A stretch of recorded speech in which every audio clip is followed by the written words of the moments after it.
Quand on regarde un peu les avancées qui sont indiquées dans le rapport, on voit en général qu'il y a des avancées sur presque tous les indices des objectifs du millénaire pour le développement, mais si je peux donner quelques exemples.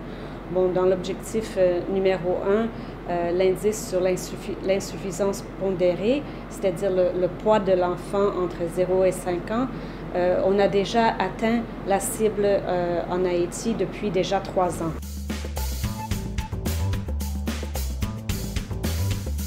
Il y a toujours les deux aspects, accès à l'eau potable, accès à une toilette. De ce côté-là, vraiment, on est encore à 25% au niveau de l'assainissement en Haïti. Alors, on n'a pas pu faire les mêmes avancées qu'on a eues avec l'eau potable qu'avec l'accès à une toilette. Et les deux sont très importants. Quand on regarde l'indice sur le reboisement, il faut connaître que en Haïti, quand même, depuis les années 50, on a des problèmes de déboisement en Haïti. Donc, on a passé de 5% à environ 2%.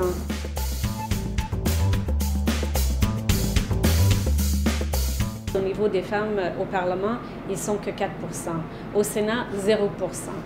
Donc, Haïti se trouve, je pense que c'est le 134e pays dans le monde au niveau de femmes au Parlement.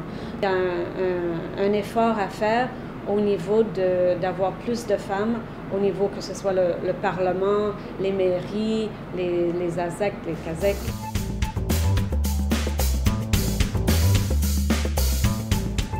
La femme en Haïti, elle a énormément de travail. 50% travaille. Mais non seulement elle travaille mais pour gagner de l'argent, mais elle travaille, c'est elle surtout qui travaille à la maison. Donc, cette femme est occupée une bonne partie de la journée. Alors, pour essayer de trouver du temps pour être en politique, vraiment, c'est là aussi où on doit vraiment faire de ces femmes des femmes louables, qu'elles puissent trouver du temps pour se dévouer à la politique.